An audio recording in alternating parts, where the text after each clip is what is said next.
Olá, eu sou João Henrique Faria e nós estamos começando mais um Alcateia Cast. A gente vai conversar com Marcos Ferreira, que ele é da Alcateia Política. Hoje ele está como secretário de comunicação da Prefeitura de Uberaba, em Minas Gerais. E o Marcos vai estar no quadro Tá Lá no Blog. Quem mais está com a gente no programa de hoje, Nilson?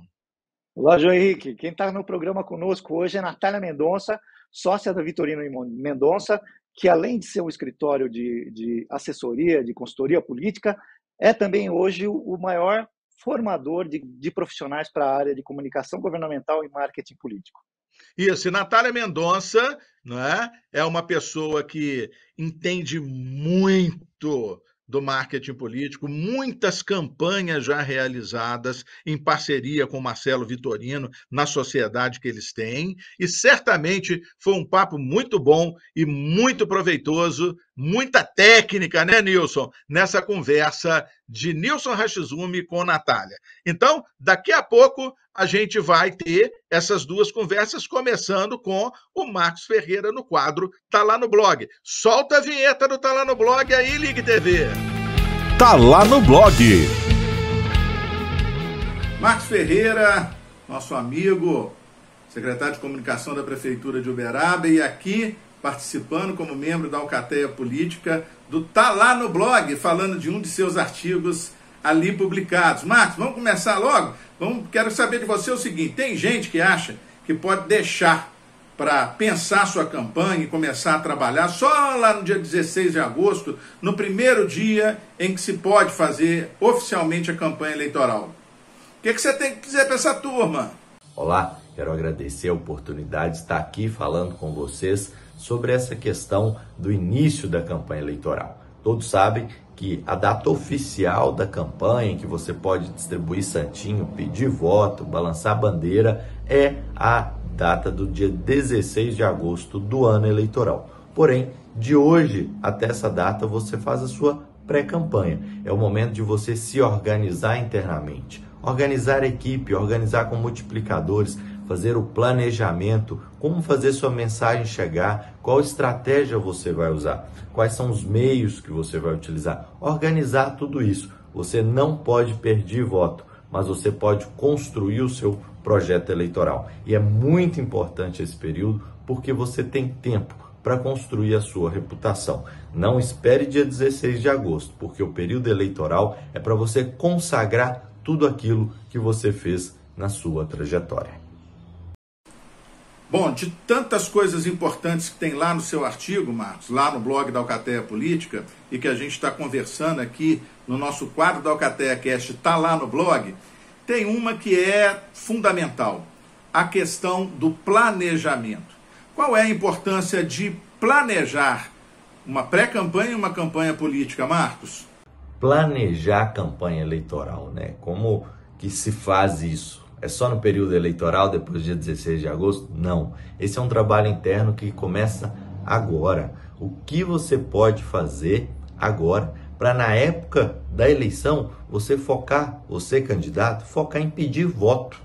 É isso que nós temos que conscientizar quem quer se candidatar. Você começa a planejar agora, planejar quem vai ser sua equipe, planejar quais recursos você vai ter, planejar onde você vai, qual sua logística, qual que é sua agenda, quem que é seu público-alvo. Isso tudo é um trabalho interno de planejamento.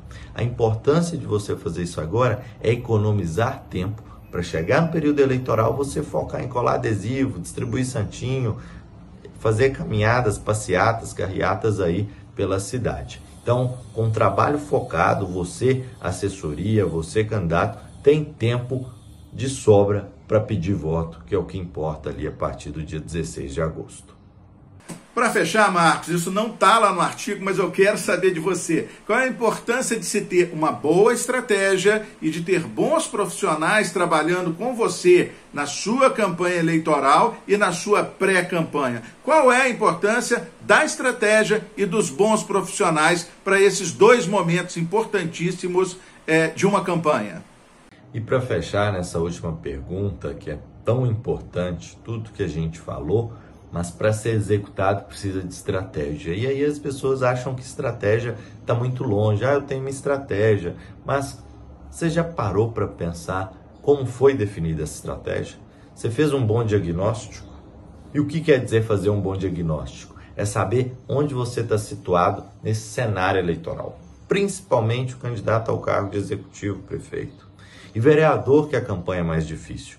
Você sabe como se diferenciar, como chamar atenção para a sua campanha.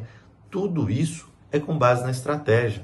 A estratégia define a sua narrativa, a estratégia define como que os seus multiplicadores vão trabalhar, quais vão ser as ações, onde você vai gastar tempo. Tendo recurso ou não, você tem que ter uma boa estratégia para cativar o eleitor, para fazer ele acreditar na sua reputação, para ele ser sensibilizado com a sua história. Então, a estratégia precisa ser bem definida. E não é qualquer pessoa que senta numa cadeira e pensa na estratégia. Por isso é importante ter pessoas bem qualificadas ao seu lado, consultores que tenham visão de futuro. E aqui, claro, não há dúvidas que a Alcateia, o Grupo Alcateia, tem profissionais que sabem fazer, que já fizeram muito isso, principalmente o diagnóstico, a leitura do cenário, mesmo sendo de outra cidade, mas com uma boa pesquisa, a gente consegue ter a leitura do cenário para te dar o direcionamento, sabendo te orientar quanto a onde gastar o tempo, como construir a sua agenda e o que falar, que são fundamentais para chegar à vitória. Então, nada melhor do que conversar aí com o nosso grupo da Alcateia para você ter a sua estratégia.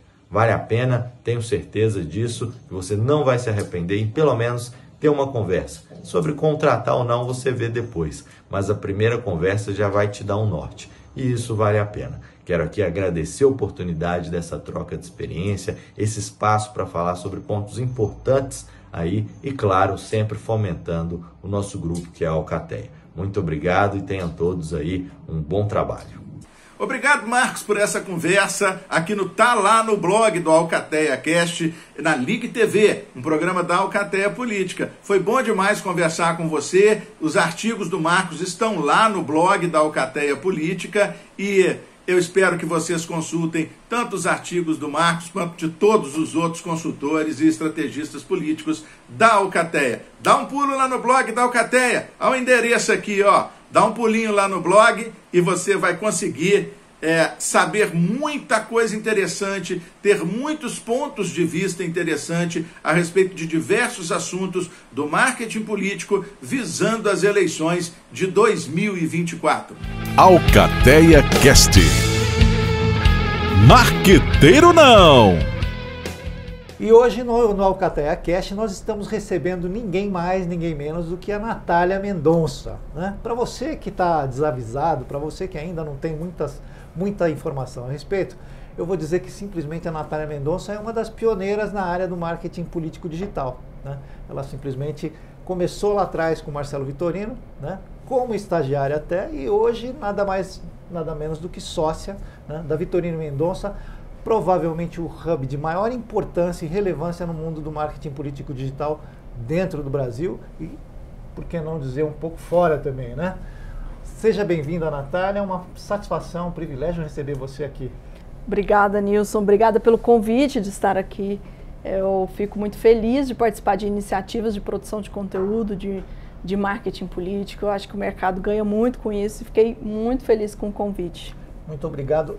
Antes de tudo, agradeço muito pela atenção de vocês. Acho que tem uma coisa importante que precisa ser dita, né? Quando a gente começa alguma coisa, tem a vantagem sim de beber água mais limpa, mas é um fato que a gente precisa descobrir muito, né? E eu sei que assim, você começou não faz tanto tempo assim, afinal de contas, né? E hoje você é uma profissional de destaque, fundamentalmente na área estratégica, lidando com informação, lidando com tráfego, com entrega de conteúdo, que é uma coisa hoje de grande valia. Conta um pouquinho de como é que começou essa trajetória, por favor. Conto. Eu sou publicitária por formação, me formei em Minas, em Uberlândia, e sempre gostei do mercado do marketing digital, o mundo do digital. Eu tinha muito interesse já por essa área e não conhecia nada de política. Quando eu me formei, eu tinha um objetivo de ir para São Paulo procurar emprego em agências de publicidade, que eu já tinha ali certo contato com eles no meu primeiro estágio. E fui para São Paulo com a malinha e cuia, diz o Marcelo, que eu fui num caminhão de pão de queijo, procurar emprego em São Paulo.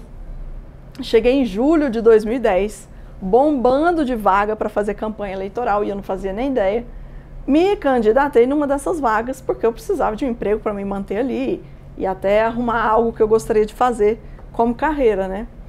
Então, eu comecei a participar de processo seletivo. Um deles foi para a campanha eleitoral do Orestes Quercia para Senado, para ser analista de monitoramento, que naquela época fazia monitoramento nas comunidades de Orkut, para ver o que eram os assuntos do momento, menção ao candidato, fazer relatório e entregar para a estratégia da campanha.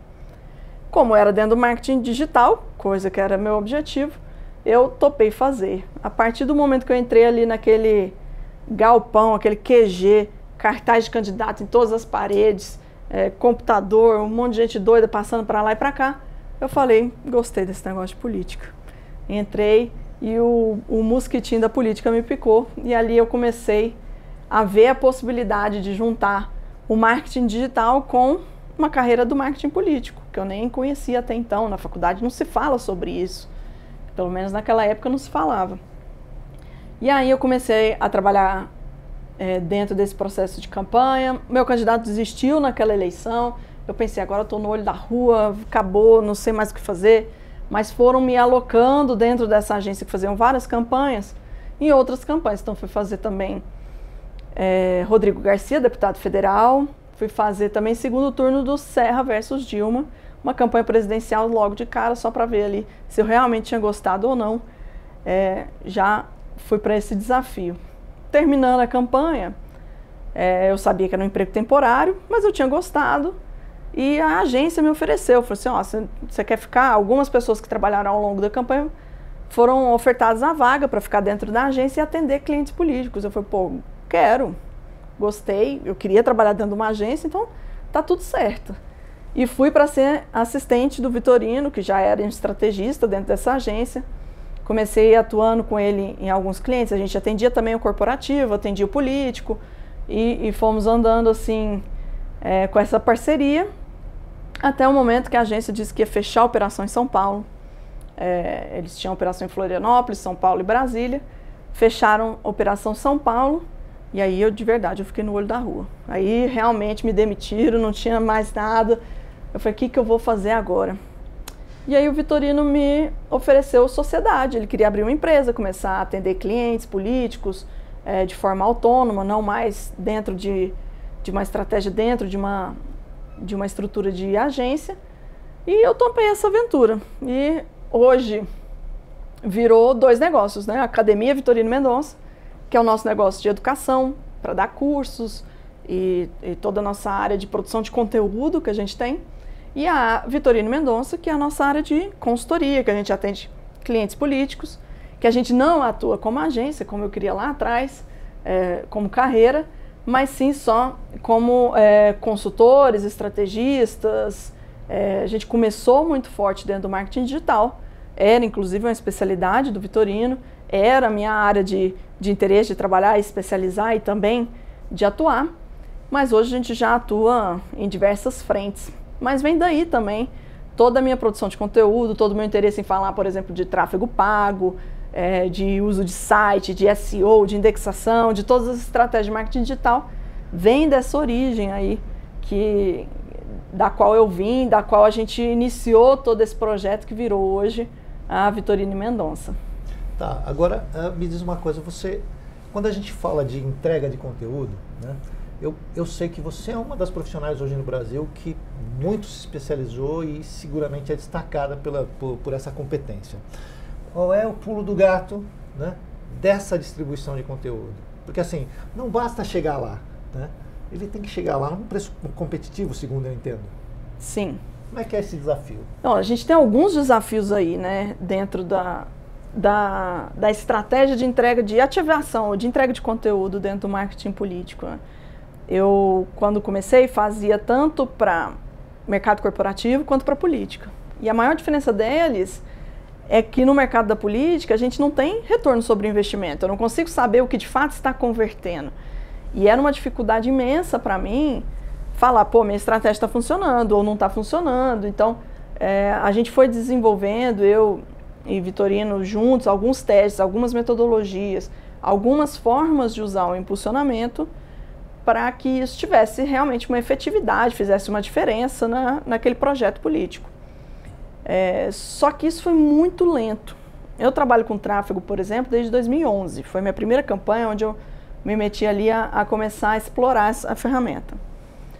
Só que foi só em 2018 que a legislação eleitoral brasileira permitiu o uso de tráfego pago em campanhas eleitorais. Porque foi aí que, de fato, a política começou a olhar para essa entrega de conteúdo. Só que, naquela época, todo mundo estava falando da entrega aleatória. Todo mundo vai ver, agora eu posso falar com a minha cidade inteira, com todas as cidades, com todos os bairros.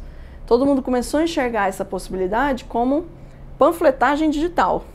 Eu vou botar um negócio e eu quero que todo mundo veja.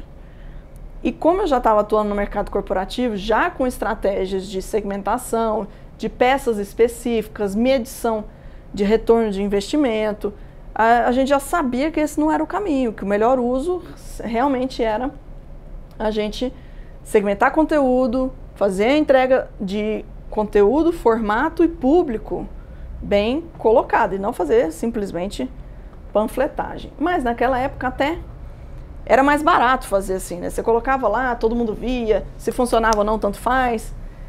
Só que a própria plataforma foi amadurecendo, a Meta foi trazendo regras, foi trazendo modificações em públicos, em outras características e funcionalidades da plataforma de anúncio, que todo mundo teve que começar a se adaptar. Como é que eu vou fazer para atingir meu objetivo com um dinheiro limitado, porque na política a gente sabe que nosso dinheiro é totalmente finito, a gente tem um pouquinho para fazer da estratégia. Então, o que eu digo hoje que é o pulo do gato é basicamente você construir sua audiência.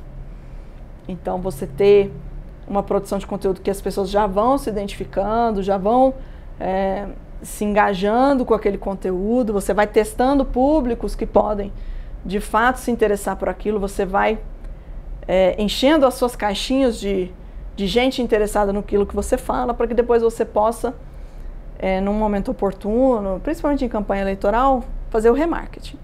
Então você vai falar com aquela pessoa que você engajou ao longo do tempo, você teve vários pontos de contato com ela. Lá na frente, quando você precisa de um voto, precisa de uma conversão, você vai usar apenas do remarketing para, olha, a gente que se dá bem há tanto tempo, você que me acompanha sabe das minhas causas, sabe das minhas pautas, sabe o que eu faço, você já entende quem eu sou, o que eu penso, o que eu proponho, o meu número é tal.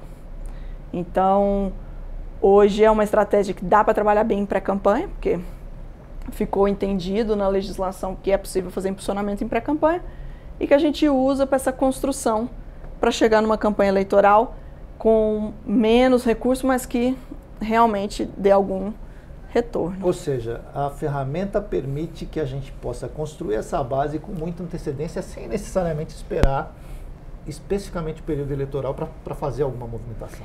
A ferramenta permite e agora a legislação permite. Principalmente quando a gente está falando de campanha eleitoral, a gente passou aí os anos de 2018, 19, 20, 21, meio nebuloso, essa história aí de será que eu posso fazer impulsionamento na pré-campanha? Porque não era algo permitido, não estava escrito, pode fazer. Até que surgiu uma resolução do TSE que está lá escrito que o impulsionamento de conteúdo nos moldes que é feito da campanha pode ser feito na pré-campanha, desde que se observe pedido de voto extemporâneo, né, campanha antecipada, e abuso de poder econômico. Então, se você faz gastos além do moderado. Ele nem é muito claro sobre isso, mas de fato deu uma segurança para que a gente possa aplicar certas estratégias aí na pré-campanha.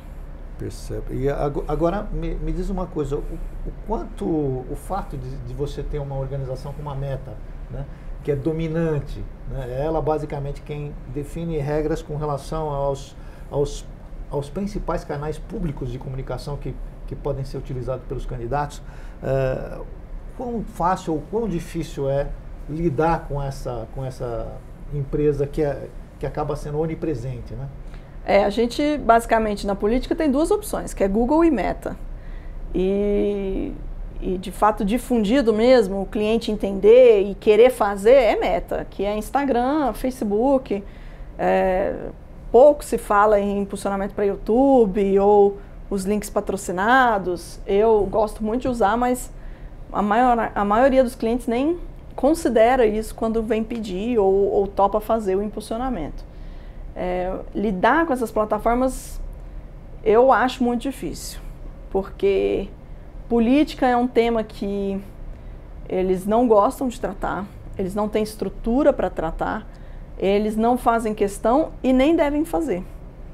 Eu estava dando uma aula no MBA que você fez, eu fiz uma aula para esse ano fazendo uma comparação de investimento de publicidade.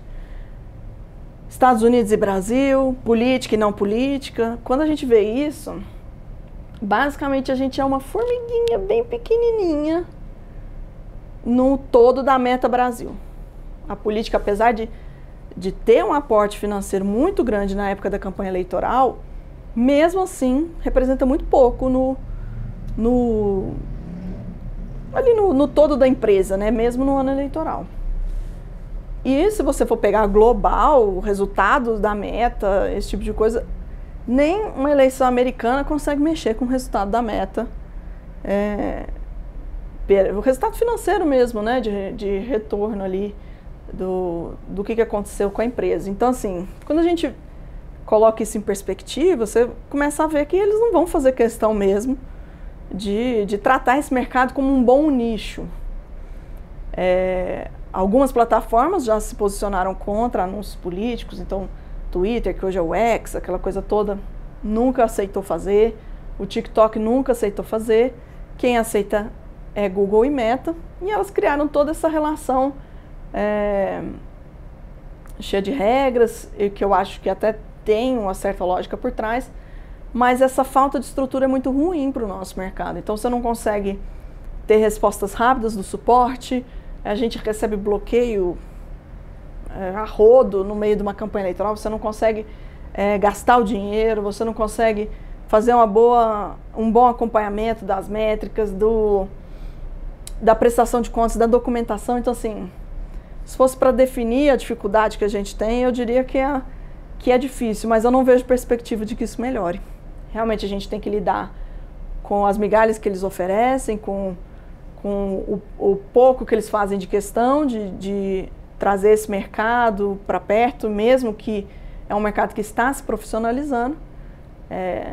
Eles têm algumas iniciativas para manter isso sob controle e com certa proximidade, mas eles não fazem muita questão e isso não deve mudar. Tá, mas mesmo havendo outras opções, outras redes sociais que estão sendo oferecidas ou estão sendo disponibilizadas para o mercado, ainda assim você acha que não é recomendável começar a migrar? Não, porque se você considera conteúdo orgânico, ok, né? Então você vai produzir para o TikTok. Eu acho o TikTok problemático até, assim.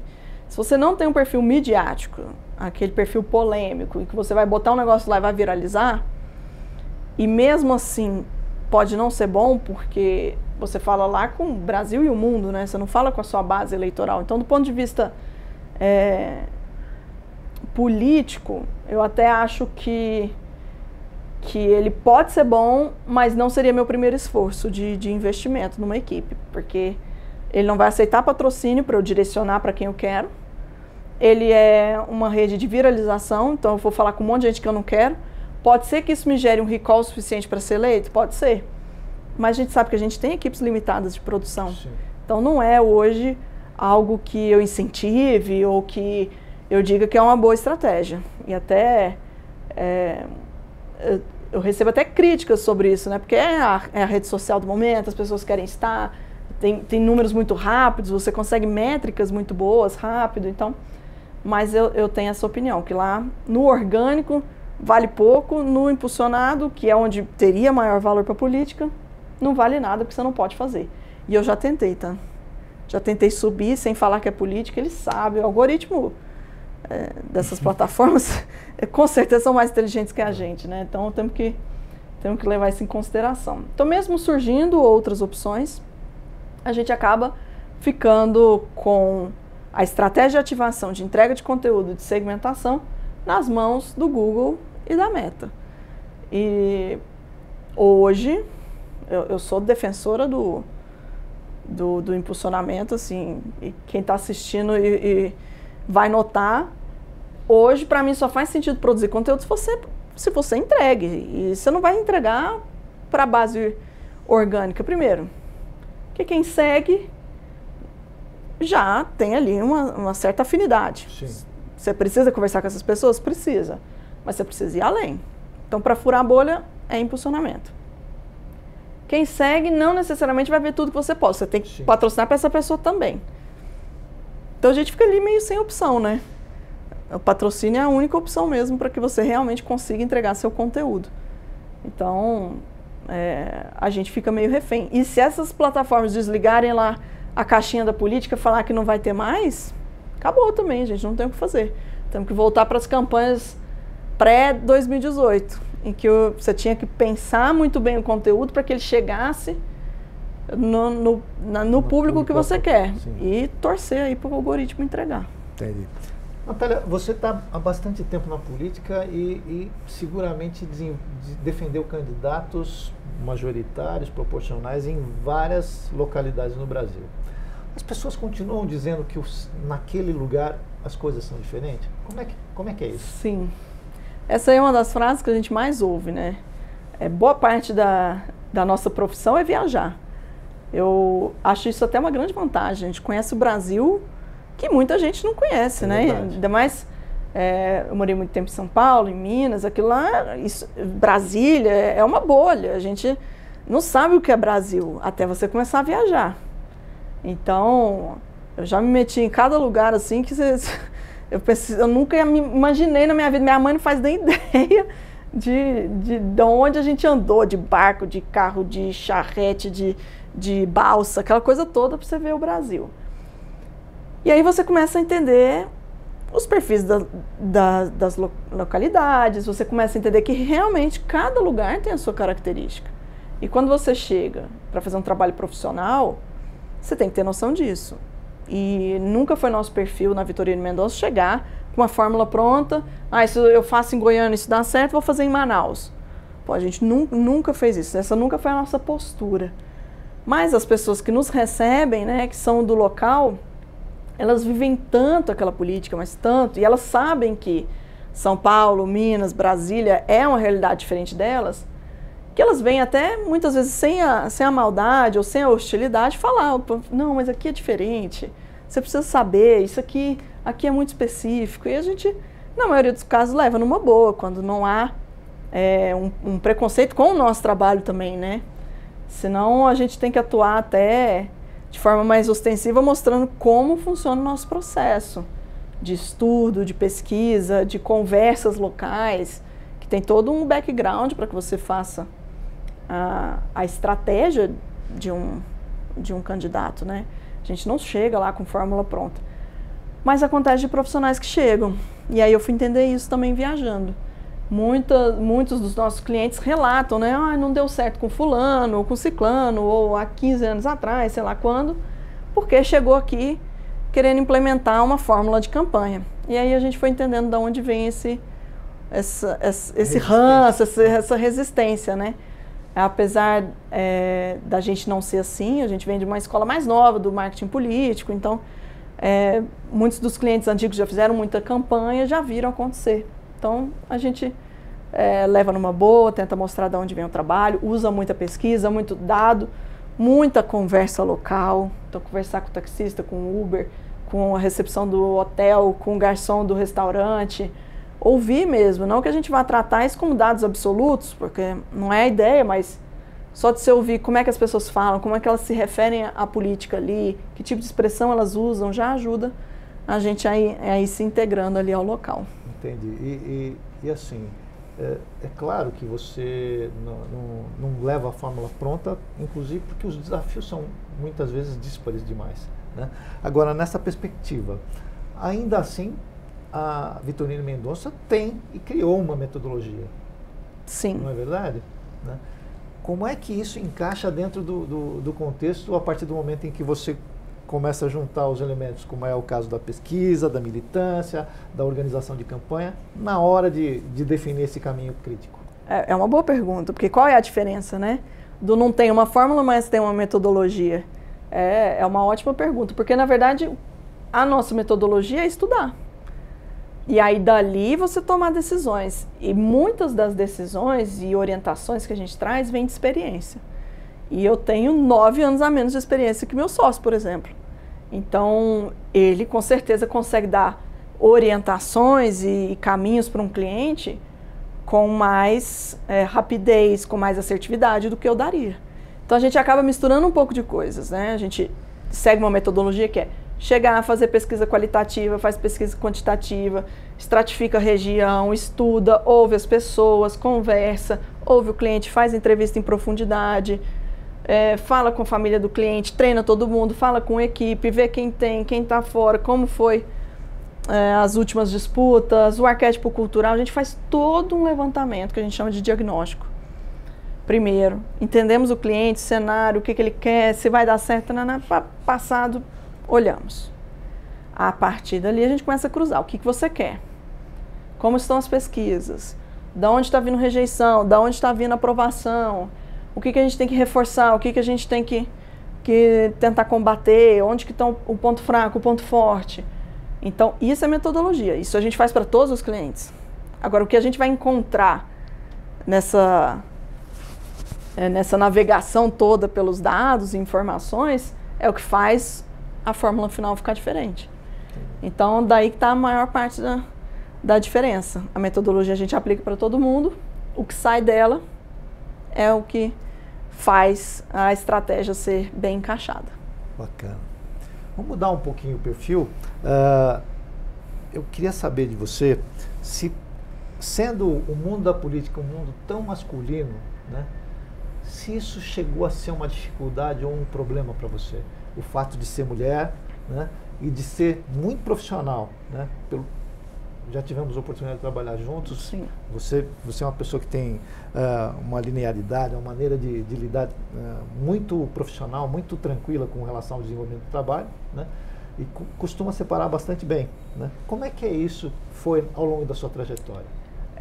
Eu acho que não tem nenhuma mulher no marketing político que vai dizer que nunca passou por nada.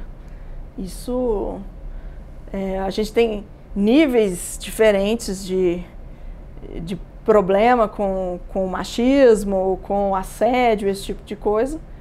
Eu acho até que eu passei muito privilegiada por tudo isso, porque o máximo que aconteceu comigo foi descrédito, não me ouvir ou pela minha idade, ou por ser mulher, ou por não acreditar que eu estaria ali por ser de fato uma profissional e não porque eu estou num relacionamento com alguém, por exemplo. Então, esse foi o tipo de situação que eu vivi mais comum, assim. Mas a gente sabe de mulheres que passam por situações até mais difíceis, mais traumáticas. Boa parte do que eu acho que eu não passei inclusive por ter um sócio mais velho, homem, que se posiciona muito sobre esse assunto e afasta um pouco dessa problemática, assim. Então, eu enxergo até como um certo privilégio ter vivido o tanto de problemas que eu vivi, que era totalmente contornável ali. Mas é impossível você pensar numa mulher nesse mercado sem ter vivido alguma coisa ou ter uma história para contar. E essas são as coisas mais comuns, assim.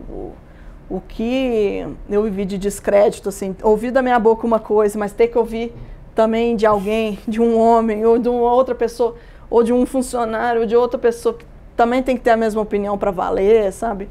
Ou de remarcar a reunião porque só eu teria agenda para fazer, o meu sócio não. Então, podem ter vários, digamos assim, motivos ligados a isso, né? Mas você vê acontecer com uma certa frequência, você começa a entender o que está acontecendo.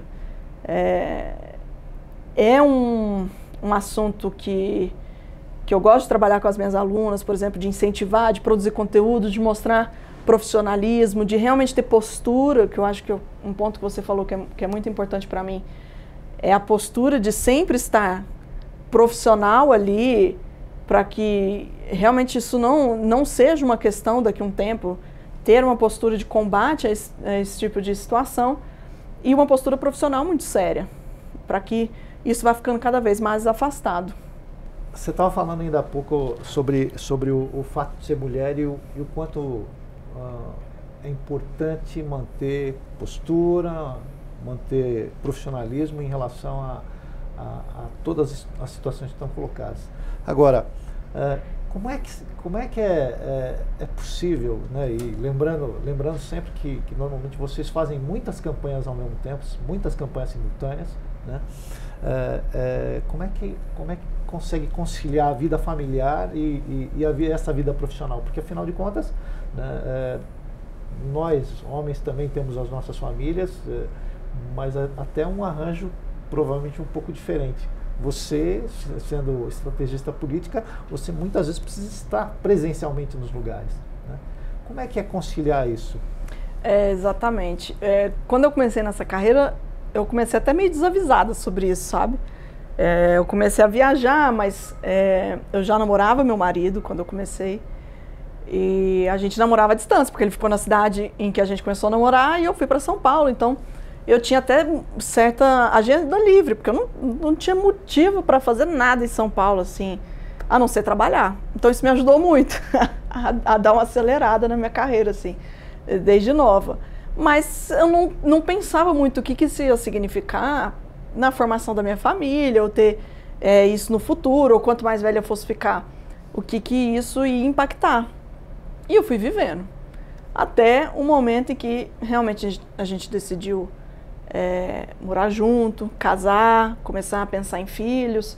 E aí eu comecei a pensar, realmente aqui a gente vai ter que pensar uma solução, porque não é uma profissão qualquer, a gente realmente viaja muito, principalmente em épocas eleitorais, a gente fica muito no lugar, então a gente fica direto num cliente, né? Às vezes 2, 3 meses ali, direto, não é o vai e volta, como numa época fora de campanha. Então, quando eu fui vendo isso acontecer, e a vida que eu gostaria de construir, do lado pessoal mesmo, a minha primeira decisão foi sair de São Paulo e vir para Brasília. Eu falei, lá em Brasília eu vou ter mais qualidade de vida. A maioria dos voos que eu pegava em São Paulo passava em Brasília para ir para algum lugar. Isso foi em 2018. Porque a gente fazia muita coisa no norte, nordeste. Então, assim, falei, vamos para Brasília. Eu acho que o fato só da gente não ter que pegar 2 horas para ir para um escritório, esse tipo de coisa, já vai nos ajudar muito a ter uma convivência familiar melhor. Então, esse foi o nosso primeiro passo. Então, a gente casou e viemos para Brasília. Chegando aqui, foi até bem engraçado, porque a gente morava em São Paulo, eu saí de lá no dia 15 de abril de 2018, peguei o carro, trouxe as coisas tudo entulhado, vim para Brasília, procurar apartamento, aquela coisa toda. Deu 3 de maio, chamaram a gente para fazer a campanha do Alckmin, em 2018. Aí a gente voltou para São Paulo. Eu pegava o avião e não sabia se eu estava indo ou voltando para casa, porque quando eu pegava para São Paulo, eu estava indo para casa. Agora eu estava indo trabalhar e eu tinha que voltar para Brasília para vir para casa. Então, aí meu marido ficou meio enlouquecido, assim, você acabou de me tirar de São Paulo, você vai ficar lá, né? Mas deu certo, era temporário, era só a campanha presidencial do Alckmin, então como que eu poderia negar, né? Então, essa foi uma das situações. E aí a gente começou, claro, a discutir de ter filhos ou não. E aí eu falei assim, o meu marido é da área de financeira, auditoria, contabilidade. Eu falei, vem trabalhar junto, porque eu acho que essa é a única opção da gente se ver, realmente conviver, você saber do que eu estou fazendo, ou o que é meu trabalho, o que isso significa. Então, chegou um ponto em que a gente chegou na conclusão que, como família, trabalhar para dentro do negócio fosse mais próspero ou mais inteligente para ter qualidade de vida e uma renda familiar que suprisse tudo isso, né? Então, o Daniel veio para trabalhar com a gente no meio dessa mudança toda. Então, ele mudou de área, ele trabalhava como auditor fiscal dessas Big Four, sei lá o quê, eu não sei explicar muito bem o que ele fazia, mas ele abriu mão de uma carreira como auditor para ser nosso administrativo, nosso financeiro. Então, até muita gente tem contato com o Daniel por ter contato com a empresa. E deu muito certo. Trazendo tudo para o núcleo trabalho e família, tudo ficou mais próximo, tudo fez mais sentido. Então, quando eu tive a minha filha em 2021, era pré-campanha, comecei a viajar, levava ela para tudo quanto é viagem, Daniel ia junto. Até hoje, assim, quando eu viajo para ficar mais dias, eles vão, para fazer campanha, eles vão. Levo minha mãe, levo minha sogra, a gente dá um jeito de fazer em família, mas aí tá todo mundo trabalhando para um propósito só. Se com certeza ele tivesse uma carreira paralela, que não é problema nenhum, mas a gente não teria esse arranjo que hoje dá muito certo. E que funciona para a gente estar mais tempo juntos. Então, hoje eu vejo que foi uma decisão acertada, sou muito feliz com isso e ver que está todo mundo trabalhando, a família inteira, para que os negócios derem certo, para que a gente atenda bem os clientes, para que a gente construa a nossa reputação, para que a gente tenha essa até devolutiva do mercado, né? Com o que a gente entrega, com o que a gente recebe de volta. Então, eu estou partindo para a segunda gravidez e vai ser o mesmo projeto. Vai viajar junto, aí eu tenho que levar as avós, o marido, vamos fazer tudo junto. E está previsto para quando? Março de 24. Logo assim, na véspera da campanha eleitoral. Da campanha eleitoral. Lá vai a Natália levar um neném pro meio de um QG. Mas é um negócio da minha família, né? É um negócio que eu resolvi construir para minha vida. Trabalho para mim não é sacrificante. Eu gosto de trabalhar, de verdade. O mosquitinho do marketing político me picou. É algo que eu decidi fazer, é algo que eu tenho prazer em fazer, eu gosto muito do meu trabalho. E aí o jeito foi envolver a família inteira. Tá certo. Agora, além dessa questão da consultoria e dessa vida familiar, eu percebo que você gosta muito de compartilhar, de ensinar aquilo que você aprendeu, né? E vejo que vocês fazem isso com muita generosidade. Eu digo vocês porque eu percebo isso no Marcelo, assim como eu percebo muito em você, né? Você tem satisfação em compartilhar o conhecimento, em ajudar as pessoas a realmente resolver os problemas que têm surgido. O que significa isso para você? Olha, essa construção, eu preciso confessar que veio muito do meu sócio. Eu sempre fui uma pessoa que gostava de ajudar o outro. Mas, tipo, você tem uma dúvida, vou sentar do seu lado, vou te ajudar. Sempre fui proativa nesse sentido, de colaborar com a minha pequena comunidadezinha, assim, sabe? A minha família, por exemplo, brinca que eu sou o PS, né? Deu problema na TV, lá no Netflix, eles me ligam para resolver à distância. Porque eu já tinha esse perfil de ser a pessoa referência ali para ajudar, para estar disposta. Mas eu nunca tive a intenção de ser professora. Eu não achava que eu tinha capacidade, ou a metodologia, ou o preparo para ensinar pessoas que pagam por um curso, ou que realmente estão ali para aprender um método, algo cadenciado, sequencial, né? Assim, eu não segui essa carreira para isso. E isso foi muito incentivo do Vitorino para que eu fosse mais uma pessoa produzindo conteúdo além dele, porque isso, eu não sei nem se é natural dele, mas quando eu o conheci, ele já era assim. Ele era muito generoso na forma de ensinar, de passar aquilo que ele sabe mesmo, de sentar numa mesa e falar abertamente sobre os processos. Ele nunca foi aquele cara que tenta esconder o jogo. E eu já via isso acontecer, sempre admirei isso, mas eu não tinha menor intenção e menor vontade de ser professora. Até que ele foi insistindo, ele me chamava de surpresa no meio de live para falar, me chamava de surpresa no meio de curso para ir lá na frente falar. Eu falei, pô, vou parar de passar vergonha, né? Então vou me preparar, porque meu sócio não vai desistir de me chamar de surpresa para dar aula. E aí eu comecei a me preparar. Hoje eu vejo as minhas primeiras aulas eram um desastre. E tinham alunos que elogiavam, né? Eu falei, pô, então eu vou ser melhor nisso. E comecei a organizar melhor meu conteúdo, o que eu tenho para explicar. Eu tratei isso em terapia, Nilson. Isso foi importante para mim, porque foi um negócio que, tipo, me tornar uma pessoa mais pública, acreditar naquilo que eu tenho de conhecimento serve para alguém. Isso tudo foi um processo interno para mim. E parece que deu certo, né? Eu tenho uma certa dificuldade de produzir conteúdo, assim, eu travo um pouquinho, falo, pô, o que vai ser legal para as pessoas? Isso me trava um pouco.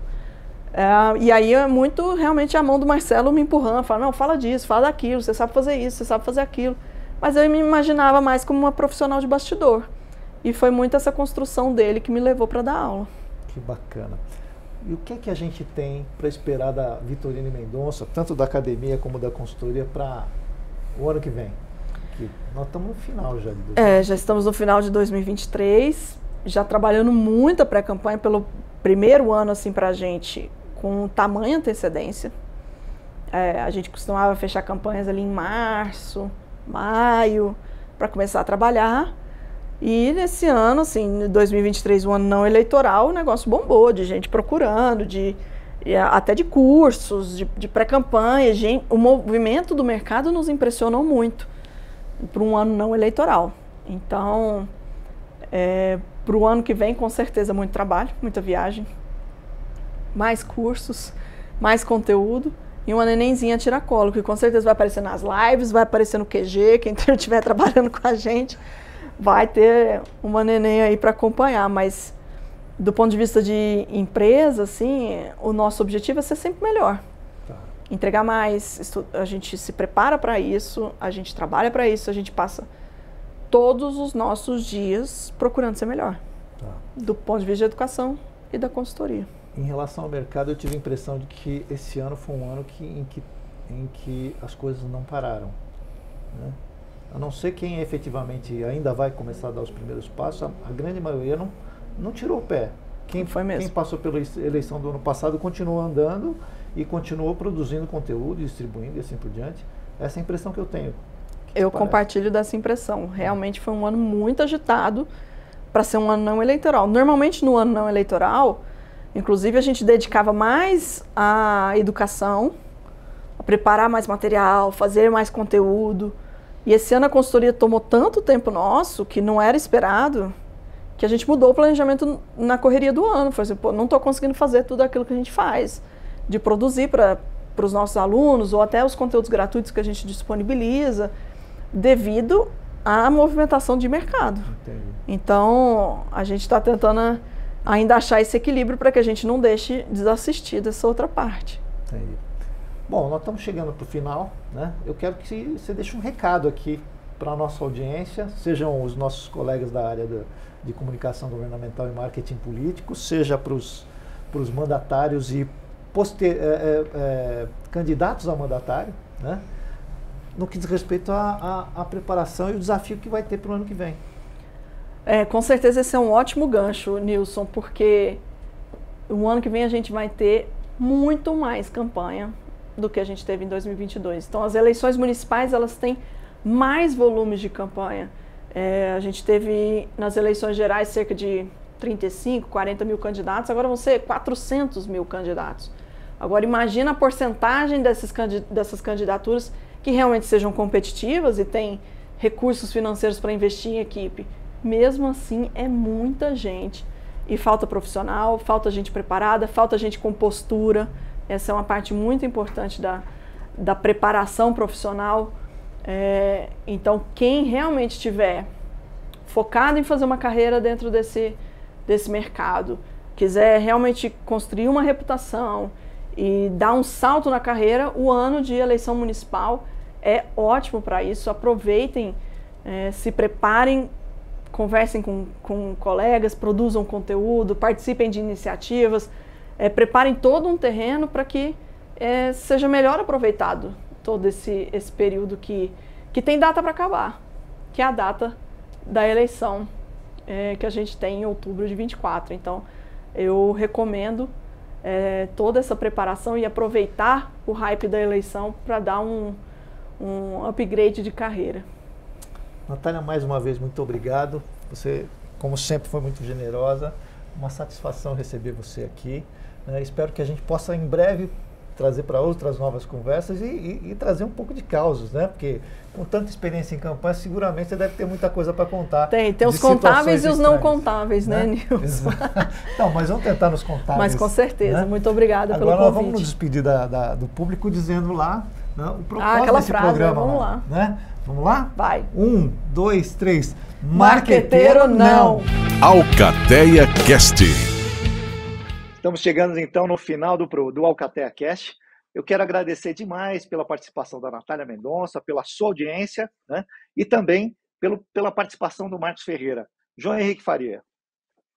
Natália, que participou do quadro Marqueteiro Não, e o Marcos Ferreira, que participou do quadro, está lá no blog. O Marcos, que é membro da Alcateia Política, e a Natália, que é sócia do Marcelo Vitorino, os dois muito fortes com a Vitorino Mendonça, essa empresa vitoriosa no campo do marketing político, eleitoral e governamental. Então, para você que estava com a gente, que assistiu ao vivo, para você que vai assistir depois, né, pegando lá no YouTube, a qualquer hora você pode assistir o programa e ver as coisas bacanas que esses nossos entrevistados trouxeram. Fiquem bem, né? Que o programa tenha sido proveitoso e que a gente possa ter mais encontros, não é isso, Nilson? Aqui no nosso Alcateia Cast pela Ligue TV. É isso aí. Obrigado, gente. Um abraço grande e até o próximo Alcateia Cast.